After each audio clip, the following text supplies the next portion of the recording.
Hello. എൻ്റെ കൂടെ work ചെയ്യുന്ന ഒരാൾ അവരുടെ ഫ്രണ്ടിൻ്റെ ബർത്ത്ഡേ ആയതുകൊണ്ട് എന്നോട് കുറച്ച് ക്യാൻഡിൽസ് ഉണ്ടാക്കി കൊടുക്കാൻ പറഞ്ഞായിരുന്നേ. അപ്പം നമ്മൾ അതിൻ്റെ ഭാഗമായിട്ട് ഉണ്ടാക്കുന്ന കേട്ടോ. ഇന്ന് നമ്മൾ ഉണ്ടാക്കുന്ന ഒരു സ്ട്രോബെറി ക്യാൻഡിലാണ്.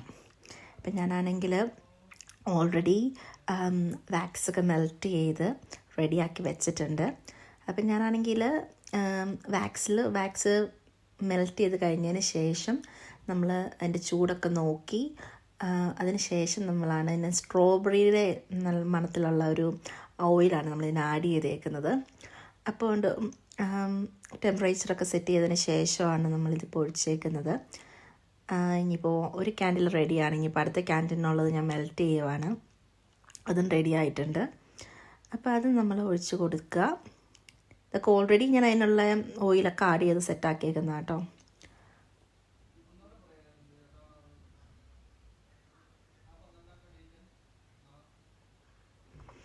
ഇനി നമ്മൾ കുറച്ച് നേരം ഇത് സെറ്റ് ചെയ്യാനായിട്ട് വെയിറ്റ് ചെയ്യണം. നന്നായിട്ട് സെറ്റായതിന് ശേഷമാണ് നമ്മളിനി ബാക്കിയുള്ള കാര്യങ്ങൾ ചെയ്യാൻ പോകുന്നത്.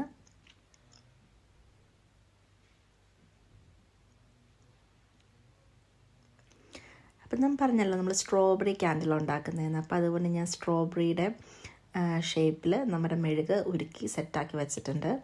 അതിന് നല്ല സ്ട്രോബെറിയുടെ നല്ല മണമുണ്ട്. കാണുമ്പോൾ തന്നെ നമുക്ക് കഴിക്കാൻ തോന്നുന്നില്ലേ? അപ്പം നമ്മൾ നേരത്തെ ചെയ്ത് വെച്ചേക്കുന്ന ക്യാൻഡിൽസൊക്കെ സെറ്റായിട്ടുണ്ട്. നമ്മുടെ സ്ട്രോബെറി റെഡിയാണ്. അപ്പം നമ്മളിനിയിപ്പോൾ ടോപ്പ് അപ്പ് ചെയ്യുന്നത് നമ്മൾ സെപ്പറേറ്റ് ആയിട്ട് വാക്സ് ചെയ്ത് ജെല്ലി വാക്സ് ആണത്. അപ്പോൾ അത് മെൽറ്റ് ചെയ്ത് അതിനും നല്ല സ്ട്രോബെറിയുടെ മണമുള്ള ഓയിൽ ആഡ് ചെയ്തിട്ടുണ്ട്. അത് ആഡ് ചെയ്തു. അത് കഴിഞ്ഞിട്ട് നമ്മൾ രണ്ടെണ്ണമാണ് ഞാൻ കുട്ടി ഓർഡർ ചെയ്തേക്കുന്നത്. അപ്പോൾ നമ്മൾ രണ്ടെണ്ണവും സെറ്റാക്കിക്കൊണ്ടിരിക്കണം. ഇനി അതൊന്ന് പകുതി സെറ്റായി വരുമ്പോഴത്തേക്ക് വേണം നമ്മുടെ ഈ സ്ട്രോബെറി അതിലേക്ക് ആഡ് ചെയ്ത് കൊടുക്കാനായിട്ട്.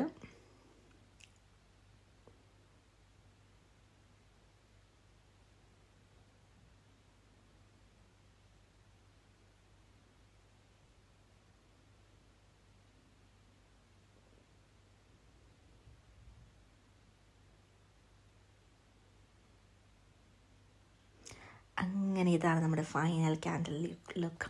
കാണുമ്പോൾ തന്നെ നമുക്ക് കഴിക്കാൻ തോന്നത്തില്ലേ? മണം എന്ന് പറഞ്ഞാലും ഭയങ്കര രസമാണിത്. സിമ്പിളാണ് ക്യാൻഡിൽ മേക്കിംഗ്. അപ്പോൾ ആർക്കെങ്കിലുമൊക്കെ ഇഷ്ടമുണ്ടെങ്കിൽ ചെറിയ ഹോബി ആയിട്ടൊക്കെ നമുക്ക് ചെയ്യാം കേട്ടോ. അപ്പോൾ ശരി, ബൈ, താങ്ക് യു.